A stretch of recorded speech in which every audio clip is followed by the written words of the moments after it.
Thank you for tuning into our podcast, Canal Days, What Life is Like in the Industrial Connecticut River Valley of Massachusetts. I am your host, Carrie, and joining us today is Holyoke's very own local historian and creator of the historical tours of Greater Holyoke, Robert Calhoun. He personally offers and leads public and private tours, as well as presentations of historical sites within communities throughout the state of Massachusetts. Currently, the communities he has chosen to focus on this year are Holyoke, Chicopee, South Hadley, and East Hampton, and also Granby and Amherst as well. This tour spotlights the local canals, reservoirs, cemeteries, and churches, as well as various parks, streets, and selected historical houses within each community.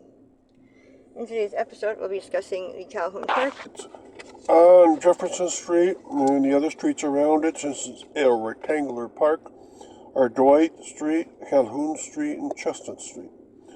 Alright, now, this is a place that it's a full neighborhood, so you have like a school, and a couple blocks away you start to have stores, but mostly it's residential along its perimeter. And that's very obvious because you have a lot of Victorian homes around there. So Calhoun Park was probably made because you had gorgeous Victorian homes, and you had a school nearby, the Jefferson Avenue School. So why not have a park? And today we're going to talk about what's around the perimeter of the park, inside the park, and what the future probably holds for this park. Because a lot of parks have been changing in Springfield lately. And to me, the most important thing is the Victorian homes that are along the outer edge. The rectangular parks usually aren't that very complex in what they have. And so mostly we're going to talk about those gorgeous homes. and what is along the perimeter of the park.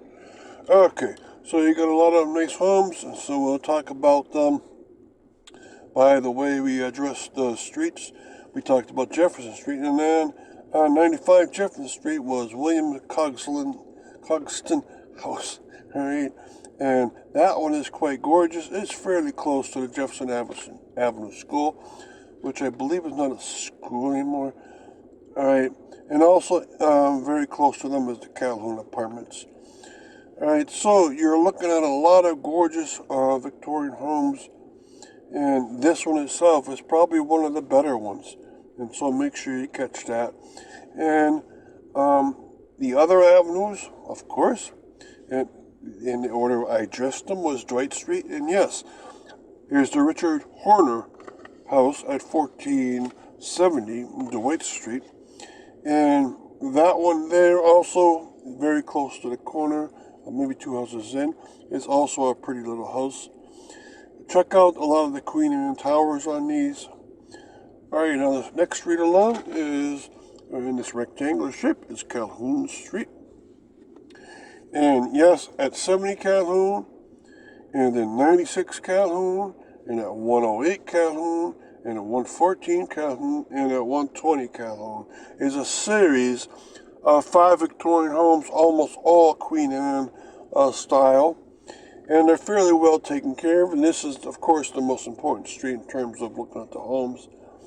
And in order, they're the George Leach House, and the Eleftherius Palales House, then the Hoyt Howard House, the Ellis Minor House, and the Leroy Brown House, in order from number 70 up to number 20. So there's quite a gorgeous little corner there.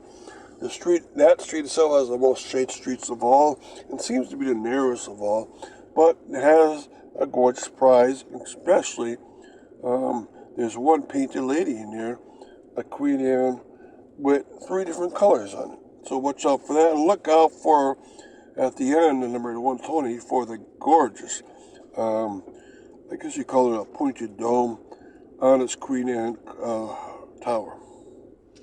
And really quick, before we continue with the rest of our interview, just to fill our listeners in, if you want to sign up for any of his various tours or find out more information, you can check out his website at holyokecanaltour.org, and there you can find videos and podcasts of the stops along each of his tours, as well as photos and texts of the historical sites throughout as well.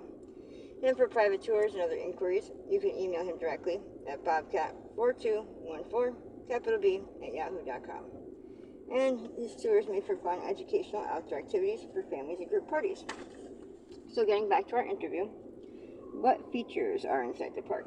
Alright, the normal features you might find in a typical park is a lot of park benches, but towards one end is the playground set, and that's quite nice. And then it has a little area separated. There's one part with a lot of green grass space, greenery, and then the other end is closer to the more active end where Jefferson Street School is, for instance. And in the middle you have the playground set and a lot of park benches.